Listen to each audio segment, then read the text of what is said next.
Subscribe करें खबर plus 18 को और प्रेस करें इस बेल को। खबरों के लिए बने रहें। यात्रा को स्वागत करने के लिए हम तैयार हैं। अब जो कल प्रधानमंत्री जी यहाँ पर आए थे राजस्थान में, हम सबको उम्मीद थी कि वो राष्ट्रीय स्मारक का दर्जा उस तीर्थ धाम को देंगे, उस धाम को देंगे मानगढ़ को, लेकिन ऐसा हुआ नहीं। मुझे लगता है शायद इसलिए उन्होंने नहीं किया क्योंकि यहाँ पे सरकार कांग्रेस पार्टी की है। बहुत उम्मीद लोगों को थी और हम सब चाहते थे, हमारी सरकार ने कई बार केंद्र सरकार को आग्रह भी किया कि इस धाम को एक राष्ट्रीय स्मारक के नाम पर उसको प्रचलित करना चाहिए, उसको डेवलप करना चाहिए। ऐसा हुआ नहीं और ना ही प्रधानमंत्री जी ने ERCP के बारे में दोबारा कहा। जब पहले वो प्रदेश में आए थे, चुनाव चल रहे थे, उन्होंने अपने खुद मुंह से कमिटमेंट किया था कि इसको राष्ट्रीय परियोजना घोषित करेंगे ERCP को, वो भी उन्होंने किया नहीं। उसका हम सबको खेद है।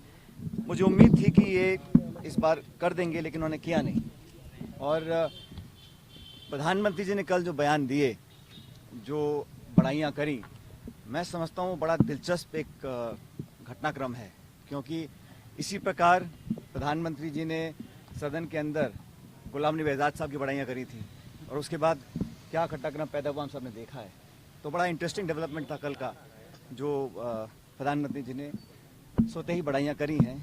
इसको बड़ा मैं इंटरेस्टिंग मानता हूँ और इतना लाइटली नहीं लेना चाहिए। जहाँ तक क्या लगता है सर, गहलोत जी भी उसी राह पे चलने वाली की बात है, आप सब जानते हैं कि 25 सितंबर को एक CLP की मीटिंग कॉल की गई थी। वो मीटिंग हो नहीं पाई और उसके लिए खुद मुख्यमंत्री जी ने सॉरी फील किया और माफ़ी मांगी पार्टी से भी और हमारी पूर्व अध्यक्ष सोनिया गांधी जी से भी। उसके बाद जो ऑब्जर्वर्स यहाँ पर आए थे, माखन जी और खड़गे साहब, उन दोनों ने भी उसको बहुत गंभीरता से लिया और उस सब का संज्ञान लेने के बाद AICC ने इसको एक इनडिसिप्लिन का मामला माना और फिर 3 लोगों को नोटिस दिया गया।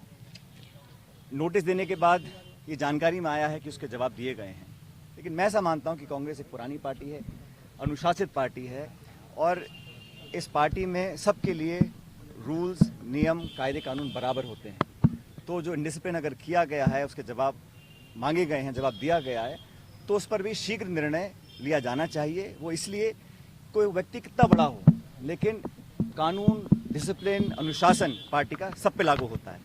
तो मुझे विश्वास है कि खड़गे साहब, क्योंकि अभी वो नए अध्यक्ष बने हैं, पदभार संभाला है और जल्द इस पर निर्णय लेंगे, क्योंकि ऐसा तो हो नहीं सकता कि इंडिसिप्लिन माना गया, नोटिस दिया गया, जवाब मांगा गया और उसके बाद कोई भी निर्णय ना लिया जाए। निर्णय लिया जाएगा और जल्द लिया जाएगा, मैं ऐसा मानता हूँ। और जहाँ तक राजस्थान के संदर्भ में जो निर्णय लेने की बात है, उसका खुद वेणुगोपाल जी, जो हमारे संगठन के महामंत्री हैं AICC के, उन्होंने भी कहा था कि बहुत जल्द इस पर निर्णय लिया जाएगा कि भविष्य में क्या करना है। तो मुझे लगता है क्योंकि हम सब चुनाव में लगे हुए हैं हिमाचल में, और मैं समझता हूँ किसी भी दिन गुजरात के चुनाव की घोषणा हो जाएगी, तो चुनाव भी हम लोग पूरी तैयारी से लड़ रहे हैं और दोनों राज्यों में सरकार हम लोग बनाएंगे। जहाँ तक अनुशासनहीनता पर कार्रवाई करने की बात है, उसका पूरा संज्ञान वेणुगोपाल जी के, एंटनी साहब के, खड़गे जी के और माखन जी के संज्ञान में है। उस पर भी जल्द कार्रवाई होगी और राजस्थान में भी जो ये इंडिसीजन का जो माहौल बना हुआ है, उसको भी समाप्त करने का मुझे लगता है समय आ गया और बहुत जल्द पार्टी इस पर कार्रवाई करेगी। सर, बैठक होनी चाहिए सर, आपको लगता है? क्योंकि जैसा मैंने कहा, राहुल गांधी जी की भारत जोड़ो यात्रा एक ऐतिहासिक यात्रा है और 70 साल में किसी नेता ने ऐसा नहीं किया और उनकी यात्रा से भाजपा घबराई हुई है, स्पष्ट हो चुका है। क्योंकि उन्होंने जो जन समर्थन हासिल किया है सड़कों पर चलकर और लोगों के बीच में जाकर, वो शायद ही किसी नेता ने किया हो। भाषण देना, बयान जारी करना, टेलीविजन डिबेट करना, रैली को एड्रेस करना अलग बात है, लेकिन रोज़ 30 किलोमीटर चलना और 1200 किलोमीटर वो चल चुके हैं, ये कोई छोटी बात नहीं है। और उनके साहसी कदम से भारतीय जनता पार्टी का तमाम विपक्ष बहुत बौखलाया हुआ है। निश्चित रूप से ये यात्रा पॉलिटिकल नहीं है, लेकिन इसका संदेश जो है वो निश्चित रूप से कांग्रेस पार्टी को ताकत देने का काम करेगा। और मैं ऐसा मानता हूं कि जैसे अलग अलग राज्यों में आते हैं, जब तमिलनाडु में थे अच्छा स्वागत हुआ, केरला में उससे बढ़िया हुआ और कर्नाटक में तो ऐतिहासिक स्वागत हुआ। इसके बाद तेलंगाना, आंध्रा, जैसे जैसे यात्रा आगे बढ़ रही है, वैसे वैसे बहुत व्यापक जन समर्थन राहुल जी को मिल रहा है। इसको देखकर कांग्रेस जन में उत्साह है और राहुल गांधी जी जिस रास्ते पर निकले हैं वो सच में ऐतिहासिक और साहसिक है। सर, जिस तरीके से लोकतंत्र बचाने की बात, सर आपको लगता है, क्योंकि मंत्री जी गुड़ा जी ने मांग की CLP की जो बैठक थी वो कॉल की गई थी, बैठक हुई नहीं, उसकी जगह एक पैरेलल बैठक हुई थी। तो पूरी पार्टी इस बात को जानती है और मुझे लगता है कि बहुत जल्द इस पर जो इस मामले को पूरा ठीक करने का जो कदम उठाने का टाइम है वो आ गया है, उस पर पार्टी कार्रवाई करेगी। राजस्थान में अगला विधानसभा का चुनाव होने में करीबन महज 13 महीने के करीब रह गए हैं। ऐसे में क्या आपको लगता है कि अगर यहाँ पर नेतृत्व परिवर्तन होना है तो उसके लिए एक टाइमलाइन ऐसा है, ये जो फिर कम से कम सीएलपी ये जो सारे निर्णय हैं ये अखिल भारतीय कांग्रेस कमेटी लेती है, और किसको किस पद पर आसीन करना है, क्या जिम्मेदारी देनी है, इसका निर्णय भी अखिल भारतीय कांग्रेस कमेटी लेती है। आप बिल्कुल ठीक कह रहे हैं, समय बहुत कम बचा है, 13 महीने का समय सिर्फ बचा है। तो जो भी निर्णय लेने हैं, कदम उठाने हैं, जो कार्रवाई पहले नहीं हो पाई थी, उदाहरण के तौर पर सीएलपी की मीटिंग, उसका भी निर्णय एआईसीसी लेके बहुत जल्द लेगी। लेकिन चुनाव भी हमारे चल रहे हैं, अब मत भूलिए कि बड़े महत्वपूर्ण चुनाव हैं, और जो जेपी नड्डा साहब जो भाजपा के अध्यक्ष हैं वो हिमाचल से आते हैं, और गुजरात जहाँ के प्रधानमंत्री और गृह मंत्री हैं उनका गृह राज्य है। तो दोनों राज्य हमारे महत्वपूर्ण हैं, पूरी ताकत के साथ हम कैंपेन कर रहे हैं दोनों राज्यों के अंदर। और मैं जैसे आपको पहले कहा, बहुत अच्छा वातावरण हमारे पक्ष में बन चुका है दोनों राज्यों के अंदर, और वहाँ पे हम जीत हासिल करें ये हम सबका एक सामूहिक इच्छा हमारी है। जहाँ तक राजस्थान का सवाल है उसके बारे में अपनी बात मैंने आपको देखो ऐसा है सर अभी सुनो, 12 तारीख को हिमाचल के अंदर नीचे 12 तारीख को हिमाचल प्रदेश में वोटिंग होगी, और अभी मैं हिमाचल के दौरे से आया हूँ। हिमाचल प्रदेश में 5 साल से बीजेपी की सरकार है, और वहाँ पर पूरे प्रदेश में एक बदलाव की लहर मुझे देखने को मिली।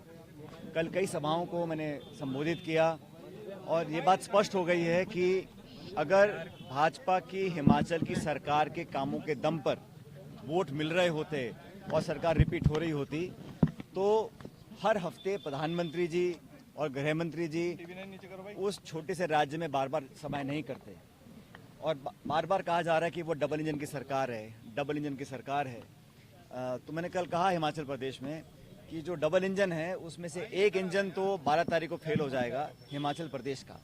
8 साल से केंद्र की सरकार और 5 साल से राज्य की सरकार, और उसके बावजूद भी पूरी ताकत से वहाँ पर संसाधन लगाकर प्रधानमंत्री जी खुद और गृह मंत्री और तमाम अनेक राज्यों के मुख्यमंत्री वहाँ जा रहे हैं। इसका मतलब स्पष्ट है कि हिमाचल की सरकार के कामकाज के दम पर भाजपा वहाँ वोट हासिल नहीं कर पाएगी, और वहाँ पर कांग्रेस ने बहुत सोच समझकर इस बार अच्छे टिकट वितरण किए हैं। हमने वहाँ पर जो वादे किए हैं उसमें लगभग 1 लाख लोगों को नौकरी की बात हमने कही है, और हर महिला जो 18 साल से उम्र ज़्यादा है उसको 1500 रुपये का मासिक भत्ता हमारी सरकार बनने के बाद हम लोग देंगे। वहाँ पर 300 यूनिट हम लोग फ्री देंगे, और इन सब वादों को लोगों ने स्वीकार किया है और एक्सेप्ट किया है। इसलिए वहाँ पर बहुत अच्छी पोजीशन में कांग्रेस पार्टी है, और अच्छे पूर्ण बहुमत के साथ वहाँ पे हम सरकार बनाएंगे। अब भारत जोड़ो यात्रा भी आप जानते हैं पूरे देश में चल रही है, और बहुत जल्द तेलंगाना आंध्र के बाद राहुल गांधी जी उस यात्रा को लेकर महाराष्ट्र में जाएंगे। संभवतः 7 नवंबर को वो यात्रा महाराष्ट्र में आएगी, और भारत जोड़ो यात्रा से जो संदेश जा रहा है पूरे देश में वो एकजुटता का है, अहिंसा का है, आपस में प्यार मोहब्बत रखने का है। और देश में 70 साल से जो संवैधानिक संस्थाओं को हम लोगों ने सिंचित किया है, जो ताकतें आज दिल्ली में बैठकर उन संस्थाओं को खोखला करने का काम कर रही हैं, आपस में द्वेष की भावना फैलाई जा रही है, आपस में टकराव जो हो रहा है समाज के अंदर, और एक कड़वाहट जो राजनीति में आई है, उसको परे हटकर सबको साथ लेकर चलने की जो कोशिश राहुल गांधी जी कर रहे हैं इस यात्रा के माध्यम से, उसको लोगों ने पसंद किया है। और दिसंबर के महीने में वही यात्रा मध्य प्रदेश होती हुई राजस्थान, झालावाड़, बारा और झालावाड़ के रास्ते राजस्थान में प्रवेश करेगी। और मुझे लगता है कि हम लोग पूरी तैयारी के Please subscribe Khabar Plus 18 for latest news and updates.